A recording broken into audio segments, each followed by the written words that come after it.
കാണൂ പരസ്യരഹിതമായ ഏറ്റവും പുതിയ എപ്പിസോഡുകൾ. അങ്ങനെ പിറ്റേ ദിവസം വൈകുന്നേരം ഒരു 4 മണിക്ക് ഒരു 4 കിലോമീറ്റർ അകലെയുള്ള ഒരു രാമക്ഷേത്രത്തിലേക്ക് അവളോട് വരാൻ പറഞ്ഞവൻ സന്ദേശം അയച്ചു. അവള് വരാതിരുന്ന മരിച്ചു കളയൊന്നും പറഞ്ഞു. പക്ഷെ ആ പെൺകുട്ടി അന്ന് അവിടേക്ക് വന്നതുമില്ല. അത്ര തന്നെ. അവൻ അവിടെ വെച്ച് വിഷം കഴിച്ച് സ്വന്തം ജീവൻ ഒടുക്കി. ദേവൻ പറഞ്ഞ പോലത്തെ ഒരു വാർത്ത ഈ പത്രത്തിൽ എങ്ങും കാണാനില്ലല്ലോ.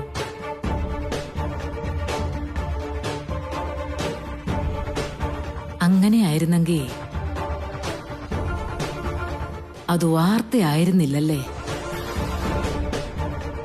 വൈദേഹിയെ കാണണമെന്ന് പറയാനായിട്ട് അവനത് വാർത്ത പോലെ അവതരിപ്പിച്ചതാ. അങ്ങനെ പിറ്റേ ദിവസം വൈകുന്നേരം ഒരു 4 മണിക്ക് ഒരു 4 കിലോമീറ്റർ അകലെയുള്ള ഒരു രാമക്ഷേത്രത്തിലേക്ക് അവളോട് വരാൻ പറഞ്ഞവൻ സന്ദേശം അയച്ചു.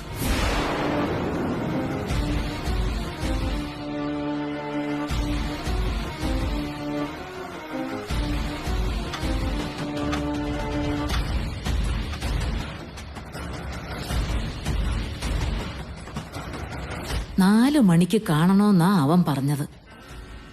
സമയം ഇപ്പോ 4:30 കഴിഞ്ഞല്ലോ. അവളാണെങ്കി വീട്ടിലും ഇല്ല. അത് ശരി. അപ്പൊ ഇവൾ അവനെ കാണാൻ അങ്ങോട്ട് പോയിരിക്കുകയാണെന്ന് അർത്ഥം.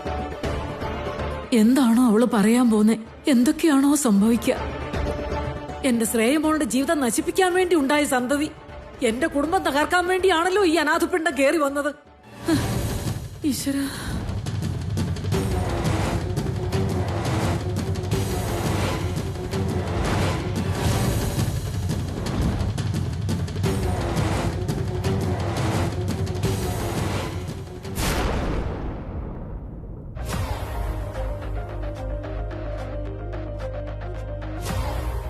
അവള് ഞാൻ ഇഷ്ടപ്പെട്ട പെൺകുട്ടിയല്ല അമ്മേ.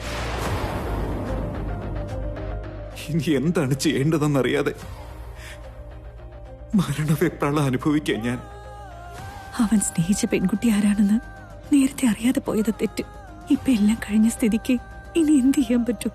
എന്നാലും എന്റെ മോന്റെ അവസ്ഥ കാണുമ്പോ അവനതത്ര പെട്ടെന്ന് മറക്കാൻ സാധിക്കും തോന്നുന്നില്ല. താലി കെട്ടിയ കുട്ടിയുടെ കൂടെ ജീവിക്കില്ല, സ്നേഹിച്ചോളുടെ കൂടെ അവൻ ജീവിക്കുള്ളൂ എന്നെങ്ങാനും പറഞ്ഞാ പിന്നെ ഞാൻ ഇനി എന്ത് ചെയ്യും? കഴിഞ്ഞതിനൊന്നും ഇനി ഒരു മാറ്റവും വരുത്താൻ പറ്റില്ല. അതിന് ശ്രമിച്ച ഇനി ഈ കുടുംബത്തിന്റെ മാനം പോവും. ദേവന്റെ അച്ഛനാണെങ്കിൽ സുഖമില്ലാതിരിക്കുക. അതിന്റെ കൂടെ ഇതും കൂടി അറിഞ്ഞാൽ ഇനി എന്താവും? എന്തൊരു പരീക്ഷണം അത്! ഞാൻ ഇനി എന്താ ചെയ്യാം? സ്നേഹിച്ച പെൺകുട്ടിയെ മറന്ന് ശ്രേയയുടെ ഒപ്പം അവൻ സന്തോഷമായിട്ട് ജീവിക്കണമെങ്കിൽ എന്തെങ്കിലും ചെയ്തേ പറ്റൂ.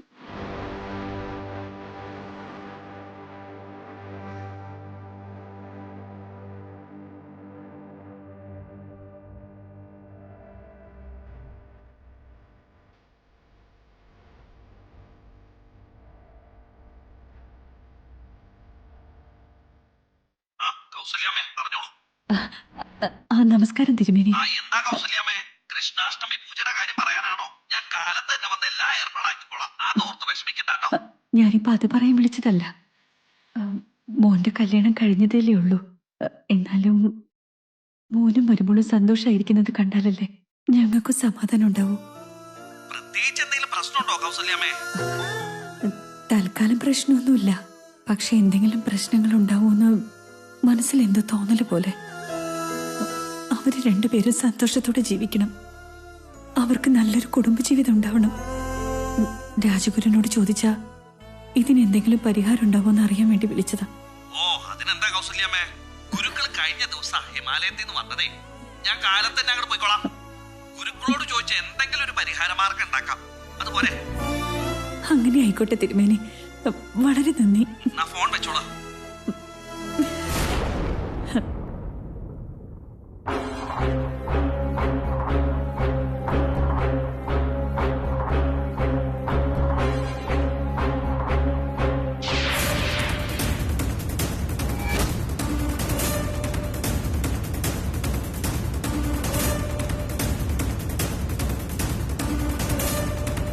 നിക്കടി അവിടെ.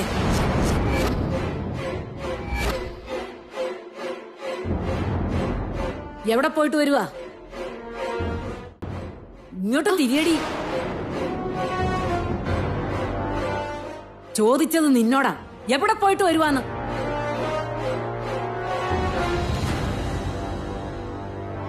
നീ ദേവനെ കാണാൻ പോയിട്ട് വരുവാണല്ലേ? ഞാനെന്താ അത്ര മണ്ടിയാണെന്ന് കരുതിയോടി? എനിക്കൊന്നും മനസ്സിലാവില്ലെന്ന് വിചാരിച്ചല്ലേ? ഇത് കണ്ടോ? ഈ പത്രം എടുത്തു വെച്ചോണ്ടായിരുന്നല്ലോ ആ ദേവൻ അക്കണ്ട പ്രകടനമൊക്കെ നടത്തിയത്. അങ്ങനെ ഒരു വാർത്ത ഇതിലില്ലാന്ന് എനിക്കറിയാം. നിന്നെ കാണണോന്ന് പറയാൻ വേണ്ടിയല്ലേ ഇല്ലാത്ത വാർത്ത ഉണ്ടാക്കി അവനിവിടെ അവതരിപ്പിച്ചത്. അത് കേട്ട് കുണുങ്ങി കുണുങ്ങി നീ അവനെ കാണാൻ പോയത് ഞാൻ അറിഞ്ഞില്ലെന്ന് കരുതിയോ? എല്ലാം എനിക്ക് മനസ്സിലാവുന്നുണ്ട്.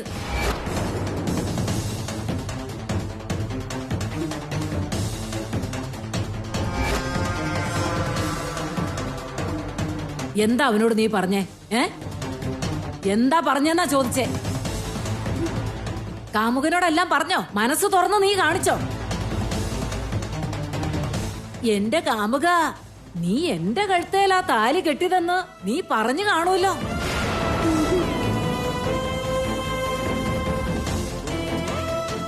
ഇല്ലേ? പിന്നെന്തിനാടി നീ അവനെ കാണാൻ പോയേ?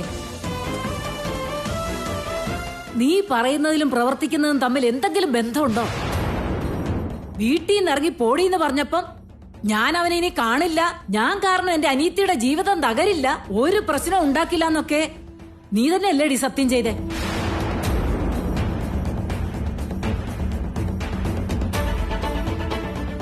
എന്നിട്ട് ഇപ്പൊ നീ എന്താടി കാണിക്കുന്നേ? അവൻ നിന്നെ കാണണമെന്നൊക്കെ പറയും എന്നും പറഞ്ഞ് നീ അങ്ങ് ഇറങ്ങി പുറപ്പെടുക. എന്താടി ഇനി? എന്താ നിന്റെ ഉദ്ദേശം? എന്റെ കുടുംബം തകർക്കാനാണോ? എന്റെ ശ്രേയമോളുടെ ജീവിതം തകർത്തിട്ട് നിനക്കവന്റെ ഭാര്യയായിട്ട് ഞെളിഞ്ഞു നടക്കാനാണോ ഭാവം? അച്ഛമ്മേ, എന്തിനാ അച്ഛമ്മ ഇങ്ങനെയൊക്കെ പറയുന്നേ? ജീവൻ ഉള്ളിടത്തോളം എന്റെ അനിയത്തിയെ ഞാൻ ചതിക്കില്ല അച്ഛമ്മേ. പിന്നെന്തിനാടി നീ അവനെ കാണാൻ പോയേ? എന്തിനാ പോയെന്ന്? ഒരു കള്ളം പറഞ്ഞു ബലിപ്പിക്കാൻ, ഒരു സത്യം മായ്ച്ചു കളയാൻ പോയതാ അച്ഛമ്മേ. എന്തെന്നാടി നീ വീണെടുത്ത് കിടന്ന് ഉരുളാൻ നോക്കുന്നേ? കാര്യം എന്താന്ന് വെച്ചാൽ തെളിച്ച് പറയുന്നുണ്ടോ? ദേവേട്ടനെ ഞാൻ സ്നേഹിച്ചിട്ടേ ഇല്ലെന്ന് കള്ളം പറഞ്ഞിട്ടാ വന്നത്.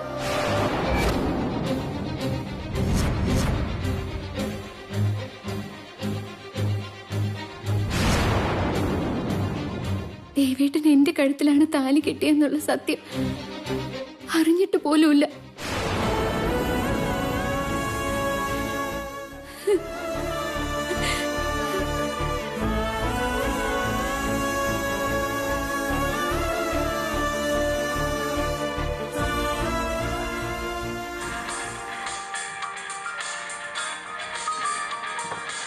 വർമ്മ എന്തിനാണോ ഇപ്പൊ വിളിക്കുന്നത്?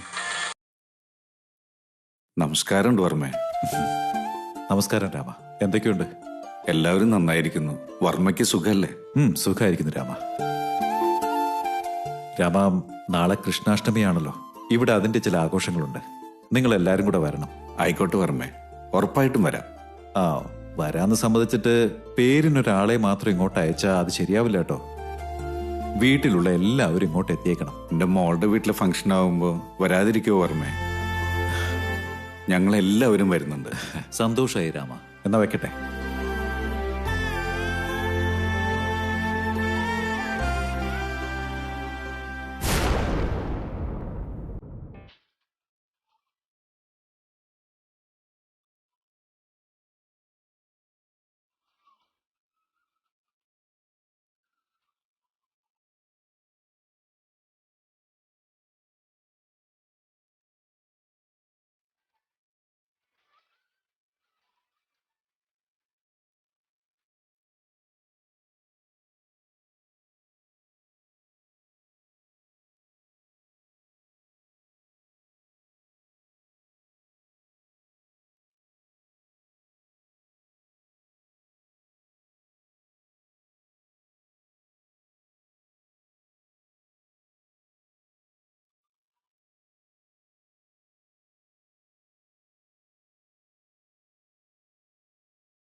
നമ്മളതിന് എപ്പോഴാ പ്രേമിച്ചേ?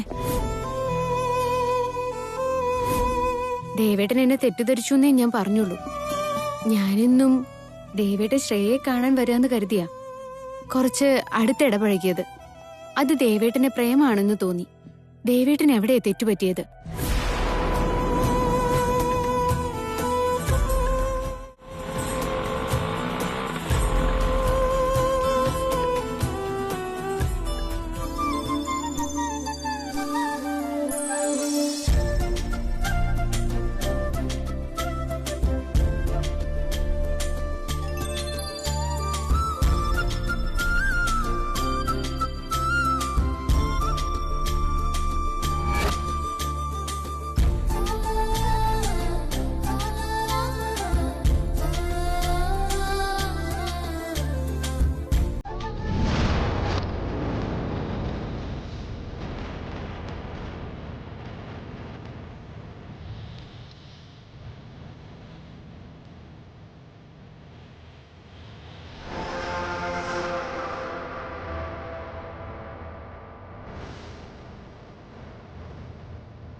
നോക്കി നിൽക്കാതെ അകത്തേക്ക് പോവാൻ നോക്ക്.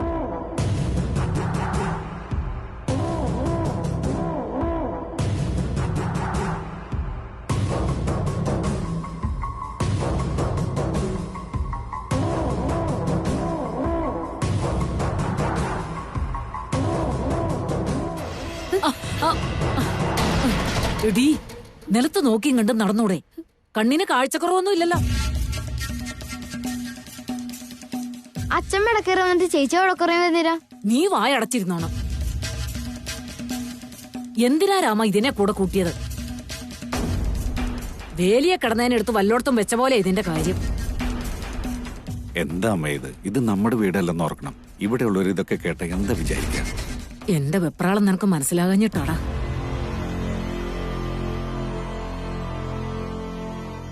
നോക്കി നിൽക്കാതെ നടക്കടി അങ്ങോട്ട്.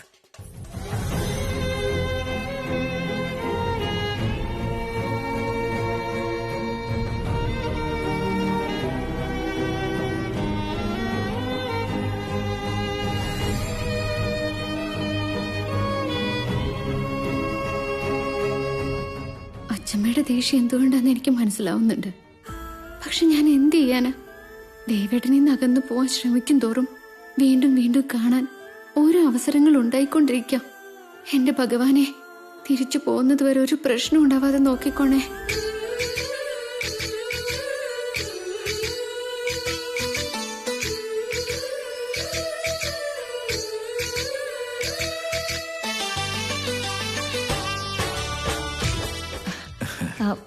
വരൂ വരൂ രാമേട്ടാ. രാമേട്ടാ.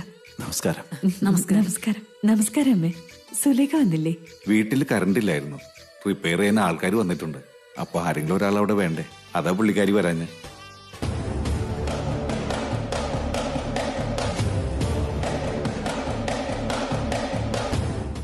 ദേവന്റെ നോട്ടം വൈദേഹിയാണല്ലോ. എങ്ങനെയെങ്കിലും അവൻ അവളുമായി സംസാരിക്കാനുള്ള സമയം ഒപ്പിച്ചെടുക്കും. തിരിച്ചു പോകുന്നവരെ അതിനൊരിടയുണ്ടാക്കരുത്. മന്ധര എന്താ ആലോചിക്കുന്നു? ശ്രേയമോൾ എവിടാണെന്നാണോ? അയ്യോ, അതൊന്നുമല്ല. ദേവനെ കാണുന്നില്ലല്ലോ എന്ന് നോക്കുകയായിരുന്നു.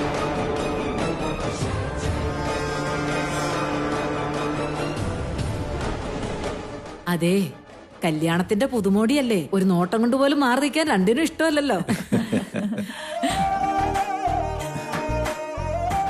മന്ദരാമ തമാശ പറയാണെന്ന് തോന്നുന്നല്ലോ. അത് കാര്യത്തിന്റെ കിടപ്പറിയാഞ്ഞിട്ടാ. ഇവിടെ അത്ര വലിയ സീനൊന്നുമില്ല.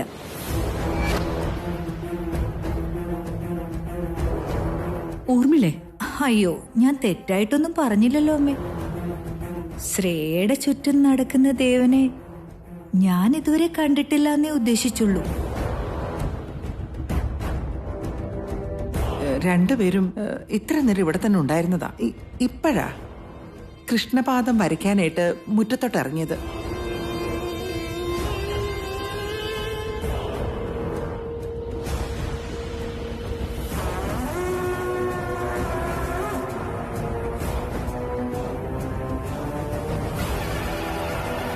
നീ ഇങ്ങനെ ചക്രവും ചുറ്റിക്കൊണ്ട് നടക്കുന്നതിന് പകരം ആ പാദം ഒന്ന് വരയ്ക്കാൻ സഹായിച്ചൂടെ? വരയ്ക്കാമല്ലോ. അജയൻ ആ പാദത്തിനൊപ്പം ഒരു ചുവട് വെക്കാമെങ്കിൽ.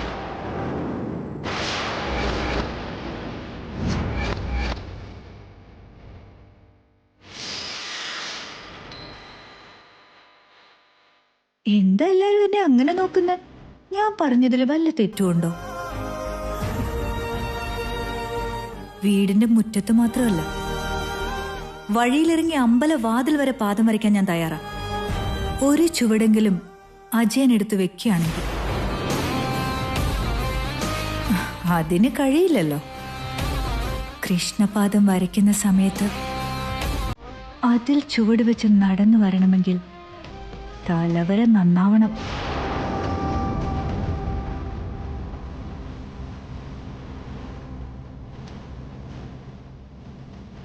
ചേട്ടൻ അതൊന്നും കാര്യാക്കണ്ട. അല്ലെങ്കിൽ ഊർമിള പറഞ്ഞതിൽ തെറ്റൊന്നുമില്ലല്ലോ. വെറുതെ കഷ്ടപ്പെടാന്നല്ലാതെ കൃഷ്ണപാദം വരച്ചോണ്ട് ഊർമിളയ്ക്ക് എന്തെല്ലാം? അവളുടെ കൃഷ്ണൻ അനങ്ങാൻ പറ്റൂ?